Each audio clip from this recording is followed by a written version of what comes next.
Baik, perkenalkan saya Dinda Endraningrum. Hari ini saya akan menjelaskan mengenai analisis uji manuva satu jalur. Yang pertama adalah kita akan mengetahui mengenai manuva yang pastinya sudah dijelaskan oleh penyaji materi, yang mana manuva ini adalah perluasan dari konsep dan teknik ANUVA pada situasi ada beberapa variabel dependen. Jadi untuk manuva ini melibatkan lebih dari satu variabel dependen. Lalu kita mulai dengan pengujian sampelnya atau pengujian analisis manuvanya. Yakni contoh kasus di sini, misalnya kita melakukan penelitian untuk menentukan pengaruh perbedaan metode pembelajaran fisika terhadap pemecahan masalah fisika, penalaran fisika, dan komunikasi fisika. Yang mana di sini kita harus mencari dulu untuk variabel-variabelnya, kita kelompokkan, yang mana kita bisa membuat pada metode pembelajaran kita bisa buat dia variabel X.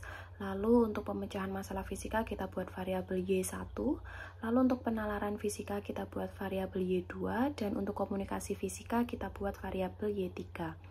Lalu untuk metode pembelajaran di sini kita ada 3 perlakuan, misalnya yang pertama adalah inquiry, yang kedua penugasan, dan yang ketiga adalah diskusi kelompok, yang mana pengelompokan ini nanti juga akan dimasukkan ke analisis manuvanya.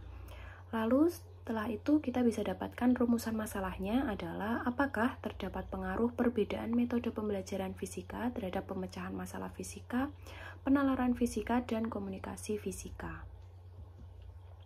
Kita masuk ke langkah-langkah ujinya. Yang pertama adalah kita membuka SPSS lalu memasukkan variabel ke variabel view.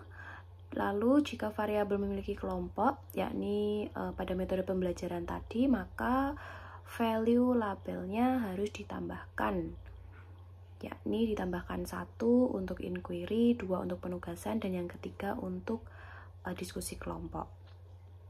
Lalu juga karena datanya berupa data kelompok, maka di measure nanti harus diinput atau dijadikan ke skala nominal.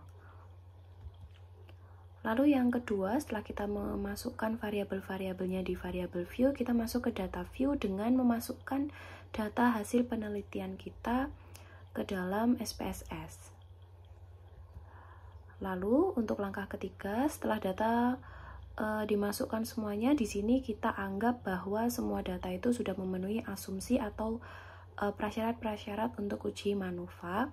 Sehingga tinggal kita analisis manuvanya dengan kita klik analyze, lalu general linear model, dan kita pilih multivariate karena di sini kita menguji manuva ya. Lalu di langkah yang keempat kita memasukkan setiap variabel dependennya, yakni variabel Y1, Y2, Y3, yakni tadi Y1 adalah pemecahan masalah, Y2 adalah penalaran, dan Y3 adalah komunikasi. Itu ke dalam kolom dependent variable. Dan metode pembelajarannya kita masukkan ke dalam kolom atau ke dalam kotak factors. Lalu pada langkah kelima, kita klik model terlebih dahulu. Untuk model pengujian, klik custom dengan metode dimasukkan ke kotak model dengan tipe dipilih main effect.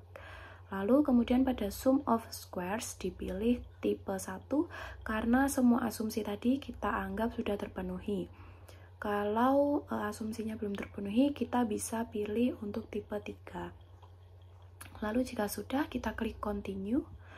Kemudian kita kembali ke awal, kita klik option, di mana kita ambil kotak metode ke display means, lalu pilih deskriptif statistik. Di sini kita bisa memilih apa saja yang nantinya akan ditampilkan di output. Nah, di sini contohnya saya akan menampilkan untuk deskriptif statistiknya, karena biasanya untuk menganalisis itu perlu untuk penyajian data deskriptifnya juga. Lalu setelah sudah semuanya kita atur, kita set, lalu kita klik OK, dan kita tinggal menunggu output SPSS yang akan muncul nantinya. Lalu selanjutnya adalah interpretasi. dari hasil output SPSS-nya.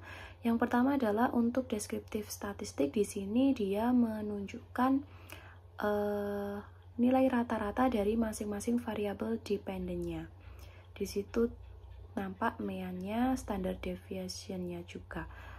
Lalu untuk interpretasi dari MANOVA sendiri kita bisa lihat di multivariate test. Di sini signifikansinya semuanya menunjukkan kurang dari 0,05, di mana bisa dilihat di dalam asumsi hipotesis di penyaji materi. Nah, di sini signifikansinya menunjukkan kurang dari 0,05, sehingga kesimpulannya dapat dikatakan bahwa terdapat pengaruh perbedaan metode pembelajaran fisika terhadap pemecahan masalah fisika, penalaran fisika, dan komunikasi fisika. Nah, itu tadi penjelasan singkat mengenai bagaimana kita menguji MANOVA dan juga interpretasinya. Semoga video ini bermanfaat untuk teman-teman semua. Terima kasih.